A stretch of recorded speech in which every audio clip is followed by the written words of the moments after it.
Hello guys, welcome to UAE Pappu's kitchen. இன்றைக்கி நம்ம சேனலில் 2 விதமான ரெசிபி ஒரே டைம்லேயே செஞ்சால் எப்படி இருக்குன்னு பார்க்கலாம்.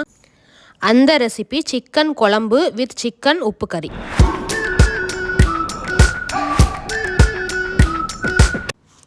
அதுக்கு நான் ஃபஸ்ட்டு 2 கடாய் எடுத்துக்கிட்டேன். ஒரு பெரிய சைஸ் கடாய், அது வந்து குழம்பு வைக்கிறதுக்கு. அப்புறம் ஒரு சின்ன சைஸ் கடாய், அது வந்து உப்பு கறி பண்ணுறதுக்கு. இப்போ பெரிய சைஸ் கடாயில் வந்து ஆயில் ஊற்றிக்கலாம். அதே மாதிரி அந்த சைடு வச்சுருக்கேன் இல்லையா, அது வந்து உப்பு கறி பண்ணுறதுக்கு. ரெண்டுமே சேம் டைம்லேயே பண்ண போகிறேன். ஏன்னா ரெண்டுக்குமே வந்து ஒரே ப்ராசஸ் தான் ஃபஸ்ட்டு எடுத்தோன்னே நம்ம பண்ணுவோம். அதுக்கப்புறம் மசாலா தான் வந்து வேரியேஷன் ஆகும். ஸோ அதனால் வந்து ஃபஸ்ட்டு 2க்குமே ஆயில் போட்டுட்டு நான் 2க்குமே வந்து பிரிஞ்சி இலை ஆட் பண்ணிக்கிறேன். இதில் கொஞ்சம் அதில் கொஞ்சம் ஒரு இலையை பிச்சு போட்டுக்கிறேன். அதுக்கப்புறம் பட்டை, இதில் 2 துண்டு பட்டை, அந்த கடாயில் 2 துண்டு பட்டை சேர்த்துக்கிறேன். அதுக்கப்புறம் 1 டீஸ்பூனுக்கு சோம்பு சேர்த்துக்கிறேன். இதுலேயும் 1 டீஸ்பூன் சோம்பு, அதே மாதிரி அந்த சைடும் 1 டீஸ்பூன் சோம்பு. மேக்ஸிமம் வந்து இதுதான் நம்ம நான்வெஜ் கறி பண்ணையில் இதுதான் மேக்ஸிமம் வந்து நம்ம பண்ணுவோம். அதுக்கப்புறம் ஒரு மீடியம் சைஸ் வெங்காயம் வந்து கட் பண்ணி எடுத்திருக்கேன். இந்த மாதிரி வெங்காயம் ஆட் பண்ணிக்கோங்க. 2துலேயுமே வந்து ஒரு கைப்பிடி அளவுக்கு வெங்காயம் ஆட் பண்ணியிருக்கேன். நம்ம வந்து உப்பு கறிக்கு வந்து வெங்காயம் வரமிளகா மட்டும்தான் போட போகிறோம். தக்காளி எதுவுமே ஆட் பண்ண போகிறதில்ல. நம்ம குழம்புக்கு மட்டும்தான் வந்து தக்காளி, அதுக்கப்புறம் வந்து தண்ணியெலாம் ஆட் பண்ணிவிட்டு நம்ம மசாலாலாம் போட போகிறோம். இது மாதிரி வந்து வதக்கிக்கோங்க. நல்லா வந்து வெங்காயம் பொன்னிறமாக வர்ற வரைக்கும் 2யுமே நம்ம நல்லா வதக்கிக்கலாம். நல்லாவே ஒரு வாசனை வரும். நமக்கு சோம்பு, பட்டை, பிரிஞ்சி இலை, வெங்காயம் அது எல்லாமே சேர்த்து நம்ம வதக்கையில் சூப்பராக வாசனையாக இருக்கும். இது மாதிரி ஒரே மாதிரி ப்ராசஸ் உள்ள டிஷ்ஷஸ் எல்லாத்தையுமே ஒரே டைம்லேயே பண்ணோம்னா நமக்கு கொஞ்சம் ரிலீஃபாக இருக்கும். ஸோ இது மாதிரி வந்து கோல்டன் ப்ரௌன் வர்ற வரைக்கும் நல்லாவே வந்து கிளறிக்கோங்க. அதுக்கப்புறம் வந்து நான் கொஞ்சம் பச்சை மிளகா வந்து கட் பண்ணி வச்சுருக்கேன். அது வந்து நான் குழம்புக்கு ஆட் பண்ணுறேன். நம்ம உப்பு கறிக்கு வந்து காஞ்ச மிளகா தான் வந்து ஆட் பண்ண போகிறேன். ஸோ அதனால் வந்து இதுக்கு மட்டும்தான் நான் பச்சை மிளகா ஆட் பண்ணிவிட்டு அதுக்கப்புறம் தக்காளி சேர்த்துருக்கேன். தக்காளி நல்லா பழுத்த தக்காளியாக 2 தக்காளி வந்து கட் பண்ணி வச்சுருக்கேன். ஸோ அதையும் வந்து சேர்த்துக்கோங்க. அந்த உப்பு கறிக்கு வந்து நீங்கள் வந்து தக்காளி சேர்க்கக்கூடாது. அதில் வந்து வெறும் வெங்காயம், காஞ்ச மிளகா மட்டும்தான் நம்ம சேர்க்க போகிறோம். குழம்புக்கு மட்டும்தான் வந்து பச்சை மிளகா, அதுக்கப்புறம் வந்து இந்த மாதிரி பழுத்த தக்காளியை கட் பண்ணி வச்சுருக்கதை நான் சேர்த்துருக்கேன். தக்காளி சேர்த்ததுக்கப்புறமா கொஞ்சமாக உப்பு சேர்த்துக்கோங்க. நல்லாவே வந்து தக்காளி வதங்கி வரும். அது கூட நம்ம மூடியும் போட்டு மூடி வச்சிங்கன்னா இன்னமும் வந்து தக்காளி நல்லா ஜூஸியாக வரும். உங்களுக்கு குழம்பு வரையில் நல்லாவே வந்து கிரேவி கன்சிஸ்டன்சிக்கு நல்லா திக்காக இருக்கும். அதுக்கப்புறம் நம்ம உப்பு கறிக்கு வந்து நான் ஆல்ரெடி சொல்லியிருந்தேன் இல்லையா, காஞ்ச மிளகா மட்டும்தான் ஆட் பண்ணணும்னு. அதே மாதிரி வந்து நான் ஒரு 6-7 காஞ்ச மிளகா வந்து நல்லா பிச்சு போட்டு இந்த மாதிரி வெங்காயத்தோடு நல்லா கிளறேன். நல்லாவே சூப்பராக ஒரு வாசனை வரும். அந்த காஞ்ச மிளகா ஃப்ளேவரே வந்து எனக்கு ரொம்பவே பிடிக்கும். இது மாதிரி நல்லா எண்ணெயிலே வதக்கிக்கோங்க. அதுக்கப்புறம் நமக்கு வந்து தக்காளி வந்து குழம்புக்கு வந்து நம்ம தக்காளி ஓரளவுக்கு வந்து நல்லா வெந்துருச்சு. ஸோ இப்போ வந்து மூடி ஓப்பன் பண்ணி பார்த்தோம்னா ஓரளவுக்கு நல்லாவே வெந்து வந்துருச்சு. அதில் வந்து நம்ம இஞ்சி பூண்டு பேஸ்ட்டை ஆட் பண்ணிக்குவோம். 2க்குமே வந்து இஞ்சி பூண்டு பேஸ்ட் ஆட் பண்ணிக்கோங்க. நான் வந்து தக்காளி போட்டதுக்கப்புறம் தான் எப்போதுமே இஞ்சி பூண்டு பேஸ்ட் ஆட் பண்ணுவேன். எதுக்கு அப்படின்னா வந்து அது வந்து சீக்கிரமாகவே அடி பிடிச்சிரும். அந்த ஒன்றோட ஒன்றா ஒட்டிடும் அப்படியே வந்து அந்த கடாயோட. ஸோ அதனால் வந்து நான் தக்காளி சேர்த்ததுக்கப்புறம் வந்து இஞ்சி பூண்டு பேஸ்ட்டு போட்டேன் அப்படின்னா அந்த ஃப்ளேவர் வந்து அப்படியே இருக்கும். அது வந்து எந்த தீஞ்சு போகாமல் நல்லாவே இருக்கும். நம்ம உப்பு கறிக்கு வந்து பூண்டு, இஞ்சியை நல்லா தட்டி போட்டு போடுங்க. அதுவும் சூப்பராக இருக்கும். இது மாதிரி தான் நான் ஃபாலோ பண்ணுவேன். இப்போ இஞ்சி பூண்டு பேஸ்ட்டு நல்லாவே வந்து மிக்ஸ் ஆயிடுச்சு. அதுக்கப்புறம் நான் மஞ்சத்தூள், உப்பு போட்டு நல்லா கழுவி வச்சுருக்க சிக்கனை வந்து ஆட் பண்ணிக்கிறேன். நான் வந்து இது குழம்புக்கு வந்து சிக்கனு, அது கூட ஈரலும் ஒரு 1/2 kg வந்து ஆட் பண்ணி 2யுமே கலந்து குழம்பு வைக்கலாம். ரொம்பவே சூப்பராக இருக்கும். எனக்கு வந்து ஈரல் ரொம்ப பிடிக்கும். ஸோ அதனால் நான் ஈரல் தான் சாப்பிடுவேன். ஸோ அதனால் வந்து 2யுமே நான் மிக்ஸ் பண்ணி தான் வந்து குழம்பு வைப்பேன் எப்போதும். இது மாதிரி வந்து சேர்த்துக்கோங்க.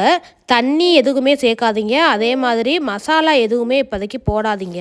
இந்த தக்காளி, வெங்காயம் எண்ணெயில் வதங்கியிருக்கு இல்லையா, அது கூடயே வந்து நம்ம கழுவி வச்சுருக்க சிக்கனை சேர்த்து இது மாதிரி கிளறி மூடி போட்டு மூடிக்கோங்க. மூடி போட்டு மூடி வச்சிங்க அப்படின்னா அதுவாகவே வந்து தண்ணி வந்து வெளியில் வந்து ரிலீஸ் ஆகி வரும்.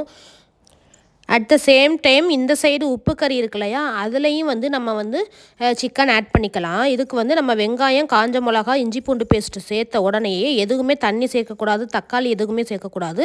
டைரெக்டாக வந்து இதில் வந்து நான் 2 லெக் பீஸு அது கூட சேர்த்து ஈரல் வந்து ஆட் பண்ணியிருக்கேன். இந்த உப்பு கறிக்கு வந்து ரொம்பவே சூப்பராக இருக்கும். நல்லா சுருக்குன்னு இருக்கும் நம்ம சாப்பிடையில். நீங்களே இது மாதிரியே காஞ்ச மிளகா மட்டும் போட்டு அதே மாதிரி வெங்காயம், சின்ன வெங்காயம் ஆட் பண்ணிக்கோங்க. இது மாதிரி சிக்கனை நல்லா எண்ணெயிலே போட்டு பெரட்டி எடுத்துக்கோங்க. அதுக்கப்புறம் அந்த கறிக்கு தேவையான உப்பு கொஞ்சம் ஆட் பண்ணிவிட்டு ஒரு மூடி போட்டு மூடி வச்சுக்கோங்க. நல்லாவே அதுவாகவே வெந்துடும். நீங்கள் தண்ணி எதுவுமே ஆட் பண்ணாதீங்க. எப்போவுமே கறி சேர்க்கையில் தண்ணி ஆட் பண்ணாதீங்க. அதுவாகவே ஓரளவுக்கு பாருங்கள், கொஞ்சம் தண்ணி வந்துருச்சா இடையில. அதுவாகவே அதில் கறியில் வந்ததுக்கப்புறம் அந்த தண்ணி வெளியில் ரிலீஸ் ஆகி இது மாதிரி நல்லாவே வந்துடும். இப்போ பார்த்தீங்கன்னா குழம்புக்கு தேவையான சிக்கனுமே நல்லாவே வந்துருச்சு. நம்ம தண்ணி எதுவுமே ஆட் பண்ணலை இதுக்குமே. அதுவாகவே தண்ணி வெளியில் ரிலீஸ் ஆகி நல்லாவே கறி வந்துருச்சு. இங்கே பாருங்கள், ஈரலுமே நல்லா கொஞ்சம் பெருசு பெருசாக உப்பி வந்துருச்சு. இந்த மாதிரி வந்தாவே ஓரளவுக்கு வெந்துருச்சு அப்படின்னு அர்த்தம். நல்லா வெந்த கறியை இது மாதிரி நல்லா கிளறி விட்டுக்கோங்க. இப்போ மசாலா ஆட் பண்ணிக்கலாம். நான் எல்லாமே வீட்டில் அரைச்ச மசாலா தான் ஆட் பண்ணியிருக்கேன். ஃபஸ்ட்டு மிளகாய் தூள் போட்டுக்கிறேன். 3 டீஸ்பூனுக்கு நான் மிளகாய் தூள் போட்டுக்கிறேன். நீங்கள் காரத்துக்கு ஏற்ற மாதிரி போட்டுக்கோங்க. நான் சிக்கன், மட்டன் எல்லாத்துக்குமே கொஞ்சம் காரம் கொஞ்சம் அதிகமாக தான் போடுவேன். அப்போ கொஞ்சம் நல்லா சாப்பிட கொஞ்சம் டேஸ்ட்டாக இருக்கும். அதுக்கப்புறம் மல்லித்தூள் 2 டீஸ்பூன் சேர்த்துருக்கேன். அதுக்குமே நான் வீட்டில் அரைச்சது தான். மிளகாய்த்தூள், மல்லித்தூள் ரெண்டுமே நான் வீட்டில் எப்போவுமே அரைச்சி வச்சுக்குவேன். அதுக்கப்புறம் 1 டீஸ்பூனுக்கு சிக்கன் மசாலா ஆட் பண்ணிக்கிறேன். சிக்கன் மசாலா ஆட் பண்ணால் அந்த ஃப்ளேவர் கொஞ்சம் நல்லாயிருக்கும் சாப்பிடையில். இது மாதிரி மசாலா ஆட் பண்ணிங்கன்னா கொஞ்சம் கிரேவி கன்சிஸ்டன்சிக்கு நல்லாயிருக்கும். இட்லி, தோசை, சப்பாத்தி எல்லாத்துக்குமே சாப்பிட்றதுக்கு ரொம்ப சூப்பரான கன்சிஸ்டன்சியில் இருக்கும். இது மாதிரி நல்லா எண்ணெயிலே கிளறிக்கோங்க. தண்ணி எதுவுமே இப்போதைக்கு ஊற்றாதீங்க. மசாலா சேர்த்ததுக்கப்புறம் அந்த மசாலா நல்லா கறியில் நல்லாவே பெரட்டி எடுத்துக்கோங்க. அந்த கறிக்குள்ளே இந்த மசாலா எல்லாமே போகட்டும். அது எண்ணெயிலே பெரட்டி அந்த பச்சை வாடை எல்லாமே போயிடும். அதுக்கப்புறம் நீங்கள் தண்ணி சேர்த்துக்கோங்க. உங்கள் குழம்புக்கு ஏற்ற மாதிரி தண்ணி, கிரேவி கன்சிஸ்டன்சிக்கு வேணும் அப்படின்னா கொஞ்சமாக தண்ணி ஊற்றிக்கோங்க. இல்லை தண்ணி குழம்பா வேணும் அப்படின்னாலும் அது நல்லாயிருக்கும். கொஞ்சம் தண்ணி அதிகமாகவே ஊற்றி நல்லா கொதிக்க வச்சுக்கோங்க. இது மாதிரி நல்லா எல்லா பக்கமும் கிளறி எடுத்துக்கோங்க. மசாலா எல்லாமே அந்த தண்ணியில் கரையிற மாதிரி நல்லாவே கிளறி எடுத்துக்கோங்க. இப்போ இந்த சைடு பார்த்தீங்க அப்படின்னா நமக்கு உப்பு கறியில் எந்த மசாலாவுமே ஆட் பண்ண போகிறதில்ல.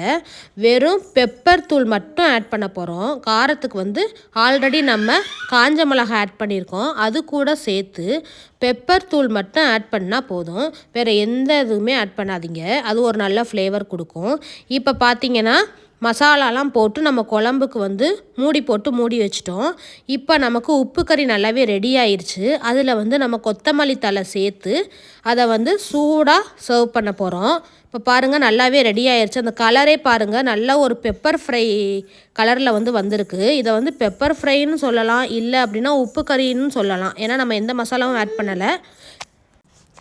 இப்போ சூப்பராக ரெடி ஆயிடுச்சு பாருங்கள். இப்போ ஸ்டவ் ஆஃப் பண்ணிவிட்டு நம்ம இன்னொரு பாத்திரத்துக்கு இதை மாற்றிடலாம். இந்த பார்க்கவே பாருங்கள் சூப்பராக இருக்குது. இது எல்லாமே சாம்பாரோடு தொட்டு சாப்பிட்டாலும் நல்லாயிருக்கும், ரசத்துக்கும் நல்லாயிருக்கும். அதுக்கப்புறம் கர்ட் ரைஸ் எல்லாத்துக்குமே நல்லாயிருக்கும்.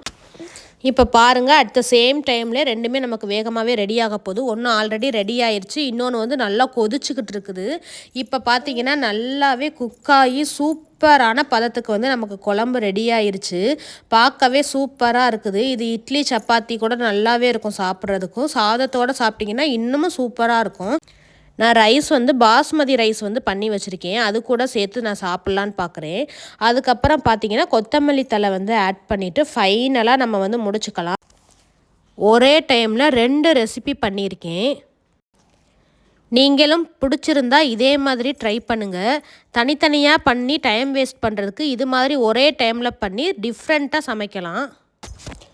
என்னோடய வீடியோ உங்களுக்கு பிடிச்சிருந்தா கண்டிப்பாக லைக் பண்ணி சப்ஸ்கிரைப் பண்ணுங்கள். இது மாதிரி வித்தியாசமான முறையில் உங்களுக்கு பார்க்குறதுக்கு சூப்பராக இருக்கிற மாதிரி வீடியோஸ்லாம் நான் கண்டிப்பாக போஸ்ட் பண்ணுறேன். தேங்க்யூ.